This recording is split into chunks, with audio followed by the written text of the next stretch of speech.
बार की बात है, भानगढ़ नाम के कस्बे में कुछ लोगों ने देखा कि एक वीरान पुराना जहाज रात को वहां बांधा गया। सुबह वो दूसरी जगह पाया गया। वहां के मछुआरों का तो कहना था कि उन्होंने जहाज के अंदर एक बहुत ही डरावनी शक्ल की लड़की, जिसका मुंह खुला हुआ था, उन्हें घूर रही थी। क्या वो सिर्फ लड़की थी या कहानी कुछ और ही है? एक दिन एक साहूकार वहां रहने आया। उसके हाथ सोने की खान लग गई। वो खुद को पुलिस से बचाने के लिए उस कस्बे में आया और अपना नाम वेशभूषा बदल के रहने लगा। नाम पता वेशभूषा तो मैंने बदल लिया पर सोने के व्यापार के लिए मुझे एक जहाज की जरूरत भी तो है। उसका जुगाड़ करना पड़ेगा। आखिर इन लोगों को क्या पता मैं क्या व्यापार करने वाला हूँ। मजदूर रखूंगा ये बोल के कि देश विदेश में कपड़े बेचता हूँ, इसलिए जहाज चाहिए। इससे मेरा व्यापार भी चलता रहेगा और किसी को शक भी नहीं होगा। अगले ही दिन साहूकार जहाज की भी व्यवस्था कर लेता है और कुछ मजदूर भी रख लेता है। सोने के बिस्कुट बड़े बड़े डब्बे में पैक वो रात को ही कर लेता था। अब बस जहाज में चढ़ाना था सामान और यात्रा पे निकलना था। ए राजू, तू यहाँ ये डब्बे जहाज के नीचे वाले हिस्से में रखा। राजू किसी तरह वो डब्बा लेके जहाज के अंदर पहुँचता है, पर नीचे जाके उसे कुछ अजीब सा महसूस होता है। हे भगवान, ये जहाज कितना पुराना लगता है। ऐसा लगता है जैसे वीरान पड़ा हुआ था कई सालों से। मैं चुपचाप इसे रख के चला जाता हूँ। यहाँ रुकना वैसे भी खतरे से खाली नहीं लग रहा। राजू डब्बा रख ही रहा होता है कि उसे लगता है कोई उसके पीछे खड़ा है। राजू पीछे पलटता है तो उसके रोंगटे खड़े हो जाते हैं। वहाँ एक डरावनी शक्ल की लड़की खड़ी थी। उसके मुंह पर कांच के टुकड़े धसे हुए थे। मुंह खुला हुआ था और आंखें जैसे पत्थर की हो। वो बस राजू को घूरे जा रही थी। अरे ये मैं क्या देख रहा हूँ? कहीं मेरा भ्रम तो नहीं? राजू अपनी आंखें बंद करके खोलता है, पर ये क्या, सामने तो कोई भी नहीं था। अरे कहाँ गई वो? शायद मेरा भ्रम ही है। राजू डरता हुआ वहां से बाहर निकल आता है और जहाज सोना लेके निकल पड़ता है विदेश के लिए। अगले दिन साहूकार को खबर आती है कि जहाज बीच समुद्र में डूब गया और सारे मजदूर जहाज में मर गए। हे भगवान, ये क्या अनर्थ हो गया? इतना नुकसान हो गया मेरा। करोड़ों का सोना डूब गया। अब मैं इन कामचोर मजदूरों के भरोसे नहीं रहूंगा। इस बार मैं खुद जाऊंगा। अगले दिन जब साहूकार समुद्र पे जाता है तो उस जहाज को वापस वहीं देखकर हैरान हो जाता है। अरे ये तो डूब गया था, यहाँ कैसे आया? हो सकता है जहाज डूबने के बाद हल्का हो गया होगा तो वापस ऊपर आ गया होगा। साहूकार सोने के डिब्बे लदवाता है और खुद भी चढ़ जाता है। जहाज निकल जाता है। रात को जब साहूकार सो रहा होता है तो उसके दरवाजे पे एक दस्तक होती है। दरवाजे पे वही खूंखार कांच वाली चुड़ैल जो साहूकार को घूर रही होती है। एक और शिकार, अच्छी बात है। वो धीरे धीरे साहूकार की ओर बढ़ने लगती है और उसकी गर्दन पे अपने नाखून गड़ाती है।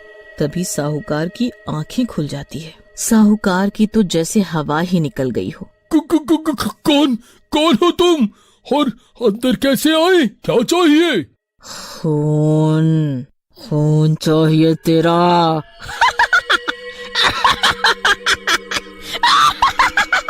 मैंने क्या बिगाड़ा है तुम्हारा? तुम चाहो तो सोना ले लो, जितना चाहे। हाँ, पर मुझे मत मारो। ये मेरा जहाज है, यहाँ कोई भी जिंदा नहीं रह सकता। सबको मरना पड़ेगा, सबको मरना पड़ेगा। नहीं, मैं तुम्हारे हाथ जोड़ता हूँ, मुझे बख्श दो।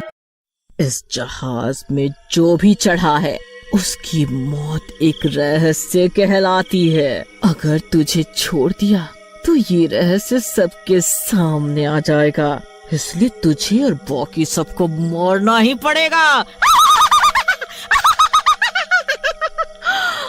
खूनी चुड़ैल साहूकार के पेट को अपने नाखूनों से चीर देती है और उसका खून पीने लगती है।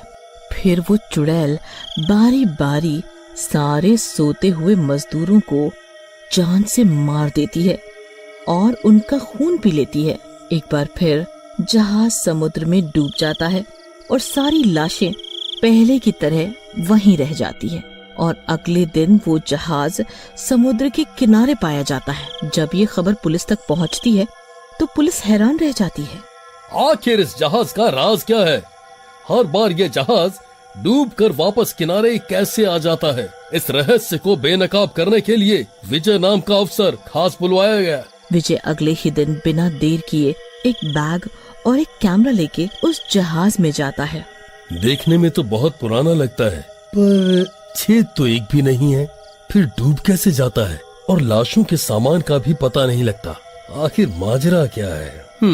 बारीकी से जांच करनी पड़ेगी इस रहस्यमय जहाज की। विजय वीडियो रिकॉर्डिंग कर ही रहा होता है कि उसे महसूस होता है कि कोई उसके पीछे खड़ा है। जैसे ही विजय पलटता है तो डर के मारे उसके हाथ से कैमरा छूट जाता है। वहीं कांच के टुकड़े से धसी चुड़ैल पथरीली आंखों से बड़ा सा भयानक मुंह खोले हुए उसे घूर रही होती है। कौन हो तुम और यहाँ क्या कर रही हो? तू कौन होता है मुझसे ये पूछने वाला?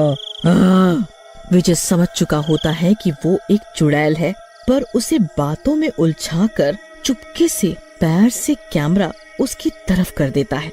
चुड़ैल की रिकॉर्डिंग उस कैमरे में होने लगती है। तभी चुड़ैल की नजर पड़ जाती है। मेरी रिकॉर्डिंग करेगा तू? सबको बताएगा मेरे बारे में?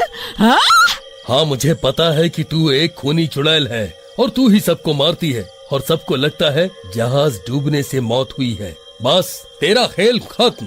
विजय कैमरा अपने गले में टांग रहा होता है कि चुड़ैल एक जोर का हाथ उसे मारती है और वो जहाज के निचले भाग में जा गिरता है।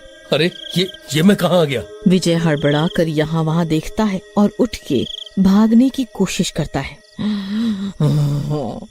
भाग के कहाँ जाएगा? आज तू नहीं बच सकता। तूने बहुत गलत किया है यहाँ आके। आज तू नहीं बच सकता। विजय भाग के दरवाजे से जाना चाहता है, पर अचानक सारे दरवाजे बंद हो जाते हैं और गुस्से में चुड़ैल और विजय बंद हो जाते हैं। तभी चुड़ैल ऊनी शक्ति से वहाँ रखे ड्रम गिरा देती है। अरे ये कैसी महक है? विजय ड्रम की ओर देखता है तो तंग रह जाता है, क्योंकि वो पेट्रोल होता है जो ड्रम से गिरते हुए पूरे जहाज के फर्श पर बहने लगता है। ये लड़के, अपनी जिंदगी के आखिरी पल जी ले, बस तेरी मौत निकट है। अब मैं क्या करूं? सारे रास्ते बंद हैं और ये पेट्रोल बहता ही जा रहा है यहाँ। क्या करूं? कैसे निकलूं बाहर? विजय परेशान होने लगता है, पर वो हिम्मत नहीं छोड़ता। तभी विजय की नजर जहाज के शीशे वाली खिड़की पर जाती है। उसे एक सुझाव आता है। मैं तो यहाँ से जाऊंगा ही, पर तू भी आज के बाद किसी को नहीं मार पाएगी। इतना कहकर विजय सिगरेट लाइटर निकालता है और पेट्रोल चुड़ैल पर छिड़कते हुए उसे आग लगा देता है। अरे मूर्ख, ये तूने क्या किया? अब तो तू भी नहीं बचेगा मेरे साथ।